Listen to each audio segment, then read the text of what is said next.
Hello students, today our topic of discussion is fibula. You know fibula is the lateral bone of the leg. This bone does not take part in the transmission of our body weight. But though it does not take part in the transmission of body weight, but it provides stability to our ankle joint. This bone is homologous with ulna of the upper limb. The fibula, actually it is a Latin term, it means the pin, and it is a pin-like structure. Like other bones, like other long bones, it consists of upper end, shaft and lower end. Upper expanded part is called head of the fibula. This upper part consists of following features. Here on its superior surface there is a articular facet which actually faces anteromedially, and posterolateral aspect of this upper surface there is a projection upwards, that is called styloid process. The head has got anterior surface, posterior surface, lateral surface. Actually it is the extension of the surface of the body of the fibula. Now this now come to the next part of the fibula, the junction of the head with the shaft. It is called neck.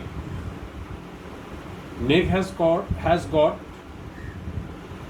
anterior surface, posterior surface, lateral surface and medial surface. Now come to the shaft. Like other bones, shaft has 3 borders and 3 surfaces.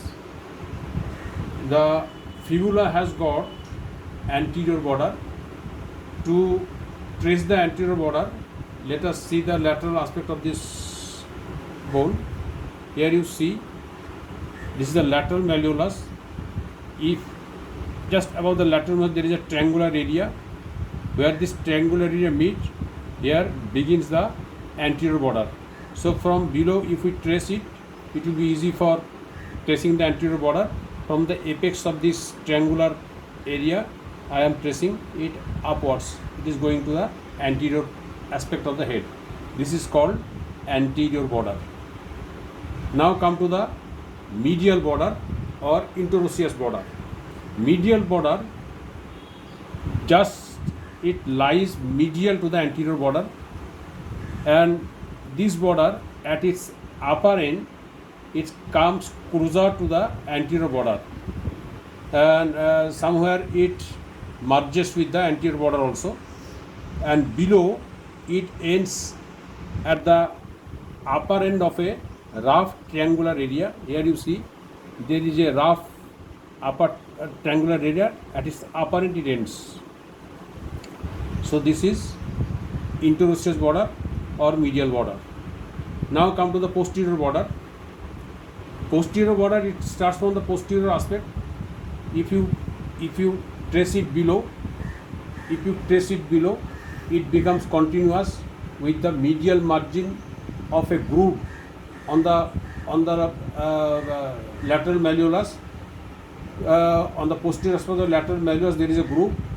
It has got lateral margin and medial margin. Posterior border, if you trace it below, it will be continuous with the medial margin of the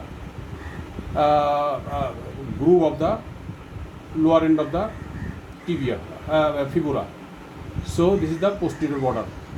Now come to the surfaces. The surface between here you see This is the anterior border. The anterior surface lies between anterior border and interosseous border. This is anterior surface. It is called anterior surface. It is also called extensor surface, and sometimes it is also called medial surface also. So this is the anterior surface between anterior interosseous border. Now come to the lateral surface. It lies between the anterior border and posterior border. So this is the lateral surface. Lateral surface below, it extends along the lateral surface of the lateral malleolus. Now posterior surface. Posterior surface lies between the posterior border and medial border. Here you must be careful about another border-like structure, but this is not the posterior border. It is called medial crest. So that medial crest lies within the posterior surface. So the posterior surface lies between the posterior border and interosseous border. So this is the posterior surface. Posterior surface is divided by a bony ridge, elongated bony ridge, that is called medial crest, into anterior part and posterior part. This is the anterior hollow part and posterior flattened part. This medial crest, at the medial crest lies the peroneal artery. Peroneal artery is related to this crest, and at about the middle of this crest there is a nutrient foramen. That nutrient foramen may lie within the medial crest or just above the medial surface. It is directed below. So upper end of the fibula is the growing end. Now again come to the anterior border. Anterior border, upper 3/4 of the anterior border gives attachment to anterior intermuscular septum. Now this anterior border below, it splits to enclose a triangular area. I have already told you. The anterior margin of this triangular area gives attachment to superior extensor retinoculum, and posterior margin gives attachment to superior peroneal retinoculum. Now come to the surface. Before that, this anterior intermuscular septum at its upper end, it is pierced by deep peroneal nerve. Now come to the anterior surface or extensor surface. Upper 3/4 of the extensor surface gives attachment to extensor digitorum longus. This extensor digitorum longus, at the upper 1/4, the whole extent of the anterior surface is occupied by this muscle, but at the middle 2/4, it occupies the anterior half of the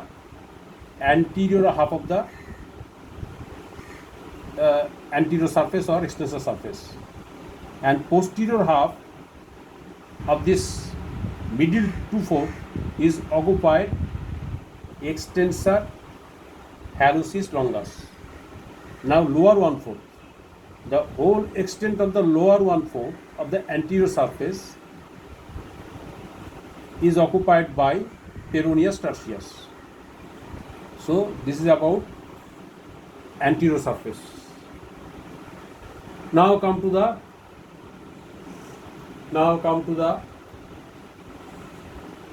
lateral surface. Lateral surface intervenes between anterior border and posterior border.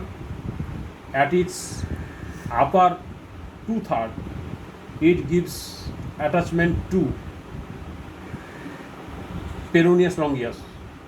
Peroneus longus. Peroneus longus, at its upper one-third, it is solely occupied by the peroneus longus, but at the middle third, it occupies the posterior part of the lateral surface. Now, anterior part of the middle third of the lateral surface and the whole extent of the lower third of the lateral surface is occupied by peroneus brevis. So these are the muscles of the lateral surface of the fibula. Now come to the posterior surface. Posterior surface intervenes between the posterior border and medial border. Now the posterior border and medial border, right? This posterior surface again divided by the medial crest into anterior part and posterior part. Anterior hollow part is occupied by tibialis posterior muscle. This is tibialis posterior muscle. Now, posterior flattened part, this flattened part, upper 1/4 is occupied by soleus muscles, and lower 3/4 is occupied by flexor hallucis longus. So this is the posterior surface. This medial crest gives attachment to a fascia which covers the tibialis posterior, and posterior border, it gives attachment to posterior intermuscular septum as well as deep transverse fascia. Now come to the neck. The neck, the most important structure of the neck is its posterolateral aspect is crossed by common peroneal nerve,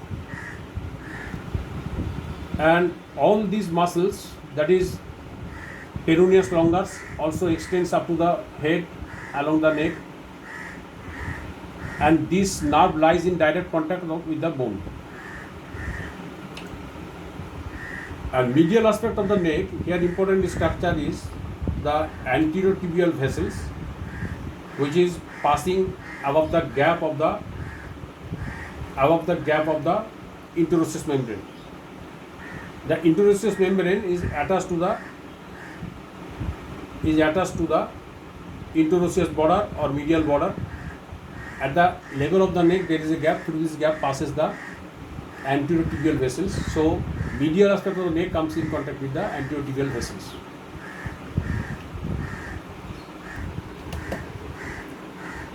Now come to the head.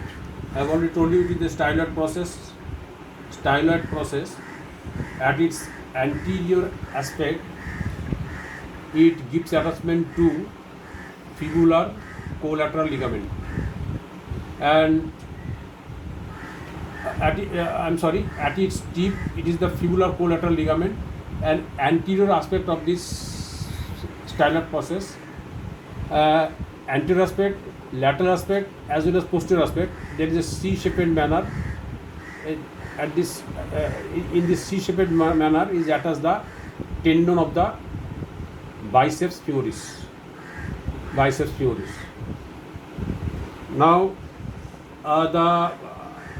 the joints contributed by this bone, this upper facet, the facet on the upper surface of the head, it articulates with the lateral condyle of the tibia, and form superior tibiofibular joint. This is the medial tibiofibular joint, that is the interosseous membrane which connects the two interosseous border, medial tibiofibular joint and lower tibiofibular joint. Here the rough area, which I have already told you, that rough area, the rough area gives attachment to the interosseous ligament, not membrane, interosseous ligament of the inferior tibiofibular joint. So these are the joints, as well as it forms the ankle joint. Now come to the lower end or lateral malleolus. Lateral malleolus has got lateral surface, posterior surface, medial surface and anterior surface. Sometimes it is also called anterior surface, instead of anterior surface it is called anterior border sometimes. Now the features of the medial surface. Here you see on the medial surface there is a triangular facet. This triangular facet articulates with the triangular articular facet on the lateral surface of the body of the talus, and just behind the triangular facet there is a depression that is called malleolar fossa. This malleolar fossa gives attachment to, at its upper end, posterior tibiofibular ligament, and at its lower part it gives attachment to posterior talofibular ligament. The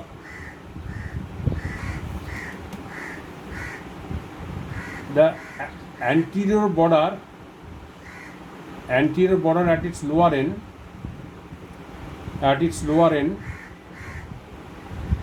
gives attachment to anterior tibiofibular ligament. The tip of the styloid process, there is a notch. This notch gives attachment to calcaneofibular ligament.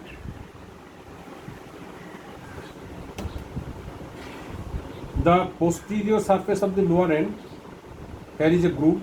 This groove is actually continuation of the posterior surface of the body. This groove lodges peroneus brevis and peroneus longus tendon. Out of these two tendons, peroneus brevis lies deep to the peroneus longus. The lateral margin of this groove gives attachment to superior peroneal retinoculum, and both these tendons are ensheathed by flexor retinoculum. Now